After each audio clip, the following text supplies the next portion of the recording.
So I want to continue talking a bit about connective tissue. And I want to talk about several types of connective tissue. So connective tissue tends to have a smallish amount of cells that are spread out, unlike epithelial tissue, where cells are crammed together because you're lining something. And then a lot of extracellular matrix. This is organic material that's produced by the cell, but is moved out of the cell. And that extracellular matrix is going to have fibers and also some sort of like gelatinous or gooey or liquid matrix. So sort of your standard connective tissue is loose connective tissue.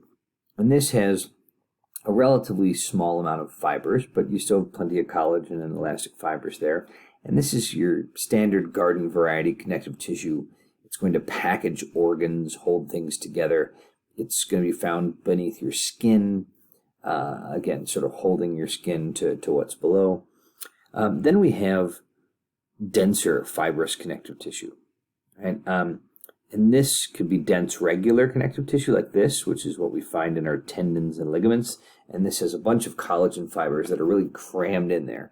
Again, not so many cells. You can see the nuclei of some fibroblasts here, but lots of collagen fibers. It's very, very strong in a single direction. You can also have dense irregular connective tissue where these fibers aren't all parallel. They kind of go in every which direction, and they're not as strong in a single direction, but you find these also further underneath your skin, and they allow you to deal with pull in a bunch of different directions. Whereas if you pull a ligament or a tendon in the wrong direction, it could tear. You have structural connective tissues like bone and cartilage. These are a little bit tougher. The matrix is harder, and specifically in bone, the matrix calcifies. A mineral calcium phosphate forms crystals around the collagen fibers, and it becomes more solid. Cartilage, also pretty strong, but a little bit bendier. And adipose tissue, we sometimes call fat tissue. It's made of cells that have these big fat droplets inside, kind of mush the nucleus out to the side, and this is where we store energy. We also cushion ourselves, insulate ourselves from the outside temperature. We have a layer of adipose tissue beneath our skin as well. And then blood is a transport medium. It's a liquid connective tissue, and it has a fibrous matrix that doesn't become fibrous unless you get cut, and then you have proteins that will become fibers to clot, but it is connective tissue. In addition to epithelial tissue and connective tissue, we also have muscle tissue. And muscle tissue, we have a few different types, and they all have one thing in common. They are able to shorten, right? They can change their length or their size. And this is a pretty special thing, and they do this using an action potential. So the next two types of tissue, muscle and nervous tissue, are excitable, which means they can undergo action potentials. So skeletal muscle is muscle that you find attached to your bones, and you use it to move voluntarily, right? Skeletal muscle, you can move on purpose, right? Smooth muscle is found in hollow tubes and organs, like your blood vessels or your digestive tract, uterus, and it squeezes food through your digestive tract, for instance, involuntarily. Smooth muscle is involuntary. And cardiac muscle, also involuntary, you only find in your heart, and it's responsible for the pumping, the contraction of the heart that pumps blood through your body. And here you can see the skeletal muscle has these striations. It's very long, and you don't have junctions between cells. Every muscle has fibers that go the entire length of the muscle. So, my bicep goes from here to here, right? From my shoulder to my forearm. And what is that, like 10 inches or something? Every muscle cell, muscle fiber there is 10 inches long. Now, they're microscopic because they're skinny, but they're very long. Cardiac muscle is also striated, but it is not as so long. It connects with other cells, and you can see that in these dark lines here called intercalated discs, Those are places where cardiac muscle cells attach, and there's a lot of protein there because there are gap junctions that allow ions to flow from one cell to the next so that they can coordinate their contraction, right? Coordination is really, really important in the heart muscle.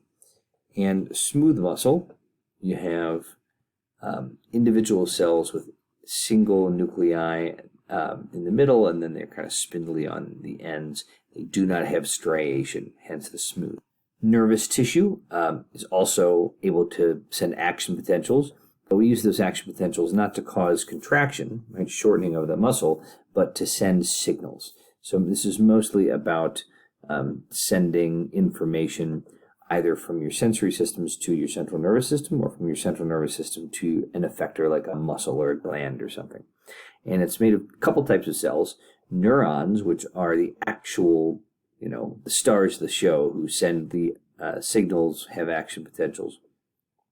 And glial cells, which help kind of moderate the environment and take care of the neurons. These are sometimes called neuroglia. That literally means nerve glue. Glia means glue. And while the neurons are the stars of the show, the glia are like the glue guy, right? So on a basketball team, they're not the guy who scores all the points, but they set good picks, right? And play good scrappy defense and get rebounds, and they make their teammates better, right? That's the glial cells. And here you can see a neuron has a cell body with a nucleus and all that, has dendrites for receiving a signal, right? These are processes that stick out to receive information, and a single axon that sends a signal away to the next neuron or muscle or whatever it may be. And then you can see all these other cells around the neurons that are called glial cells. And again, they support your neuron. Now, large, complicated organisms like humans not only have multiple different organ systems, they have to be able to coordinate these multiple different organ systems somehow. Right? There has to be communication throughout the body, and there are really two ways that we undergo that communication, coordination, control of body systems. One is the nervous system, and the other is the endocrine system. So we use neurons, fire action potentials, to send signals fast, and we use hormones, chemicals that go through our bloodstream to send signals and regulate different parts of our body. So a neuron sends action potentials or electrical signals down the length of a neuron. These axons can be very long, right? Sometimes feet long. And this sends a very quick signal, and it's very targeted to a very single, specific area, maybe a single cell in this case. Endocrine signaling sends chemicals into the bloodstream, which means they go all over your body, and it means you're probably going to have a much broader response, lots of different cells. Now, not every cell responds. The cell has to have the appropriate receptor, but you can have lots of different areas of your body responding to the same hormone, and these aren't as fast, right? It tends to take a little longer to occur. The effects tend to last longer, as opposed to a nervous signal to my finger, the muscle's right there, and send a signal, boop, done, boop, done, right? It's very fast, ends quickly, whereas imagine, during puberty, testosterone, estrogen fill your body, sort of slow, long-lasting effects, more widespread. Even a relatively fast hormone like adrenaline, you still, you almost get in a car wreck, and for the next 20 minutes, you have trouble catching your breath, right? It's relatively widespread and long-lasting. Animals are often regulating their internal environment too, though not always. If you regulate your internal environment for a particular trait, we call you a regulator, right? So in the face of environmental fluctuation of a particular thing, you maintain a steady internal state. For instance, temperature, right? You put a thermometer in my mouth, I'm going to be about 98.6 degrees. Whether it's winter or summer, I find ways to stay at 98.6 degrees. A conformer would allow themselves to just change temperature with the environment. Now, temperature is not the only thing you can be a regulator or conformer for. It could be pH or salinity or any of those things. And just because you're a regulator for one environmental cue or variable, you don't have to be a regulator for everything. You'll be a regulator for some, a conformer for others. Mammals tend to be regulators for a lot of different variables, temperature in particular. So a river otter is always going to have a temperature of pretty similar to ours, right? 37, 38 degrees Celsius, 98, 99 degrees Fahrenheit. A fish, as the temperature of the water goes up, the temperature of the fish is going to go up too. Now, this often isn't a problem. If you live in a relatively stable environment, then you don't have to be a regulator, right? If you live in the depths of the ocean and it's always a pretty consistent temperature, then why waste energy conforming when you can be a regulator and it's not an issue? But for the things that you regulate, if you maintain a steady state or an internal balance, regardless of what the external environment is like, we call this homeostasis. And in humans, we regulate our body to a great degree. Body temperature, blood pH, glucose concentration, calcium concentration, sodium concentration in your blood, blood pressure, all of these things we regulate very, very tightly.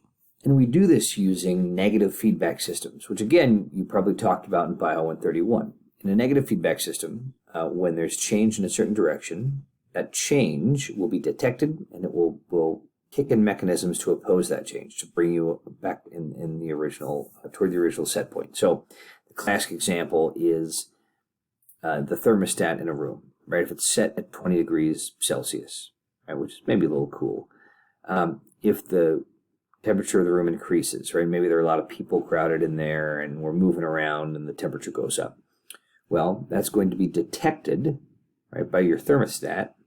It's going to turn the heater off, maybe turn the AC on, right?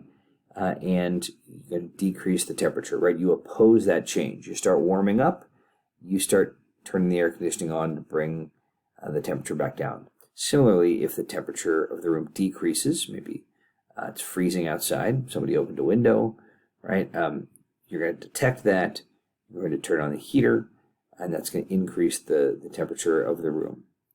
And it's going to keep it at about 20 degrees Celsius. Does that mean it's always going to be at 20? No, it's going to bounce up and down around 20 in what we call a dynamic equilibrium, but negative feedback systems are going to maintain this steady state at about 20.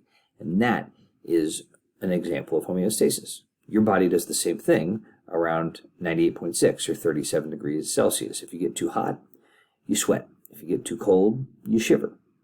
So negative feedback systems help maintain homeostasis. And because of that, they are more common in life. That said, positive feedback systems do pop up from time to time. We have some of them in our own body. Our clotting system, if we get a cut, the clotting system is a positive feedback loop. Labor is a positive feedback loop. And essentially what this means is if you move in a particular direction, it causes you to do something that pushes you further in that direction, like a snowball, right? So in labor, the baby sits kind of further down as you get to the end of pregnancy and stretches the cervix. So some hormones work on this too. When the cervix stretches, it causes your body to produce oxytocin, which causes you to contract the uterus and push the baby down. When you push the baby down, it stretches the cervix further, which causes more oxytocin to be produced, which causes more contraction, which pushes the baby down further, which causes more cervical stretching and more oxytocin and more pushing until, the initial stimulus is gone and the baby's not there anymore. That's positive feedback. So negative feedback systems help us maintain homeostasis around a set point, 98.6 degrees, for instance. But that set point isn't always the same.